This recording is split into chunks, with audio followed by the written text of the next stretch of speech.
We didn't send you there to compromise. We sent you there to say no, to draw a line in the sand. You don't compromise.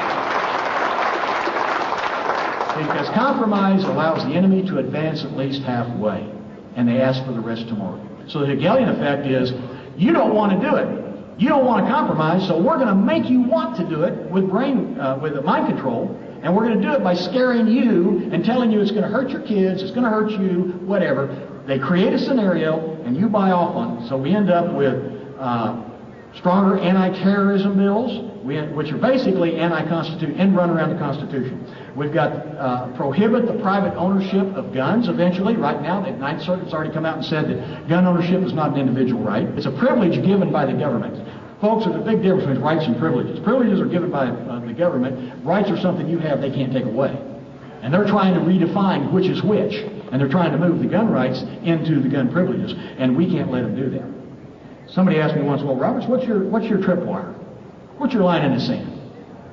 When do you actually do more than just speak? Well, I'll tell you what, if I ever see a Chinese guy driving down my road with a blue hat, he's going to wish he didn't come there.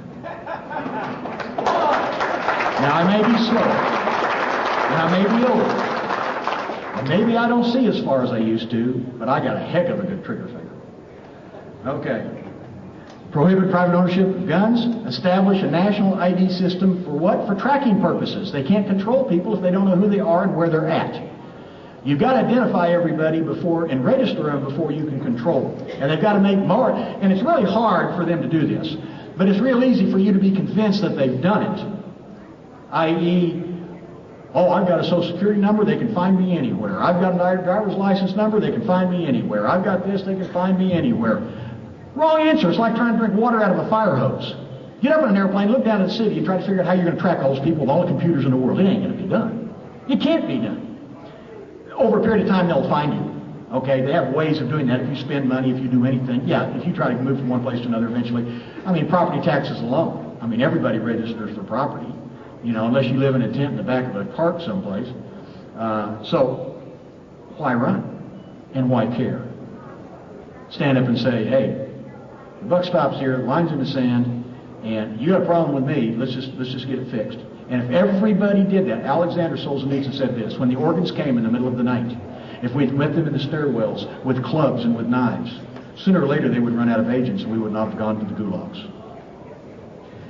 Establish a national police force. They're doing that right now by cross-deputizing all of the police.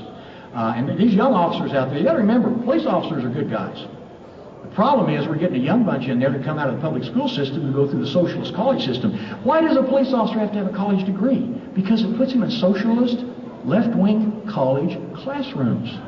And they say, if you have a degree in sociology, that's fine for the police department. Or, of course, you can be a lawyer, or you can be, you know, they give you some other choices. You know, if you come out of there and you've got a degree in horseshoeing or something, obviously that's not going to work. But they want you to have something like that. Well, what does that do? That builds a base of young recruits. Someday guys like me who, you know, have our head above the water are gone, and the young ones come up, and they're into this. Guns are bad, the New World Order and globalism is good, and I get to be a federal agent with a cross-deputy deal. Isn't this cool? And they're paying me more money because I got a college degree. It's a mind control deal for the young. And when the older officers are gone and we can't explain to them, we got some problems here, we need to talk about things like, what does the Constitution say that you took an oath to, like Jack McLam does to them, then I don't know what's going to happen. So I deal with officers all the time. I stay in contact with them. I drop by the lodge. I visit them. I stop in the street, you know, and talk to them. Of course, they all know who I am. I'm kind of a legend in my own mind over there, but in my neck of the woods. But that's all you can do. You do what you can do. That's all you're expected to do. Let me tell you something. Don't sit there taking the information and do nothing. If you want to be, I'm a patriotic couch potato, then you're wasting your time and mine too. Okay? You've got to educate at least one or two other people, and they need to do the same thing. America is the last bastion. The globalists know that to establish an effective global government, no private individuals can be permitted to own or bear private firearms. There must be no chance of resistance or rebellion. The population of every country on the planet must be disarmed, followed by their police forces and local military organizations. The National Guard is going to get disarmed. The police are going to get disarmed. And how do we know this? It's happened all over the whole world, and we're the last ones left. Do you know who the only populations that have guns left besides us? Iraqis, PLO, Libyans. terrorist organizations. Now, when only the terrorists have guns, what is that going to mean? Okay? So the biggest thing is, if we meekly do what the Aussies and the New Zealanders and the Brits and the Canadians have done, we deserve what we get. They're going to legislate the guns away by create fear by using the events in the media, have legislation ready to pass that reduces or eliminates firearms in the hands of the citizens. How many can you own? How big are the magazines? Pretty soon it's going to be single shot, then it's going to be, we got to get rid of certain categories and classes of weapons. How about the multiple projectile weapon of mass destruction? The shotgun. How about the preferred weapon of the assassin, the .22? How about the sniper class weapons, anything with a scope on it? Pretty soon you got them all. You're about to see some key excerpts of a speech that Congressman Ron Paul gave at a rally against the Patriot Act outside Austin, Texas at McKinney Ruff's. The congressman talked about how the New World Order's financial system is creating a climate for depression in the United States. He also talked about the neocons and how they're really not conservative and have betrayed conservative ideas in America. Congressman Ron Paul then went on to admit to a questioner in the audience that, yes, it's no secret there is a world government, and there are these globalist thinkers that want global governance or government. So here it is, Congressman Ron Paul, deep in the heart of Texas. Boy, what a nice crowd. This is pretty neat. And I actually got applause for an introduction. I don't even get that in Washington. Go to Washington and I just barely get by, you know. But it is real nice to be here. And it's nice to be at home. It's nice to be in Texas. And basically all of August I've been here. And it's very encouraging. You know, in Washington, if you think that the world is what we see and hear and do in Washington, you know, you have really a distorted viewpoint about what America's all about. So it's when I come home and get to visit and get to speak out and get to visit with people like you that I realize that there are some very deep concerns about what's happening in this country, and that you're on the right track and that you want to do what's right and you're not coming to the government and looking for handouts and special interests.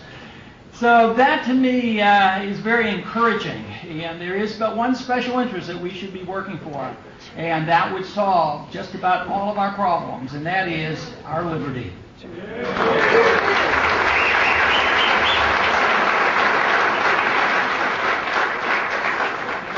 So often in Washington, that is the issue that is most neglected. The issue in Washington is that of how do you get things, and how do you influence the government, and how you wield power. And really and basically, we only have two groups in Washington to deal with that we have problems with, and if we can handle those two groups, we have it made. And the way I see it, it's made up of conservatives and liberals. Other than that, everybody's great, you know, and there's only two parties that seem to have a problem in really understanding what's going on. You know, it's those Republicans and those Democrats. But you know, there is a healthy sea change occurring. Yes. I would say that we're starting to see a reflection of this. I always argue that the government that we have is a reflection of the people. And you say, boy, that's bad news. Look at what kind of government we have. What can we say about the people? Well, it's a slow effort. That is, the people may change before Washington changes. And Washington's not doing badly, considering the fact that on average they're about 20 years behind the times. They're about 20 years behind the people, and but we're seeing some catch-up.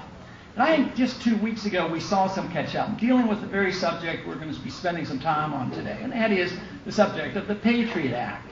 And this was the amendment that came up to the House floor, amendment that I was a co-sponsor of, and that was to tone down the Patriot Act, to get rid of totally and completely the sneak and peek provision in the Patriot Act.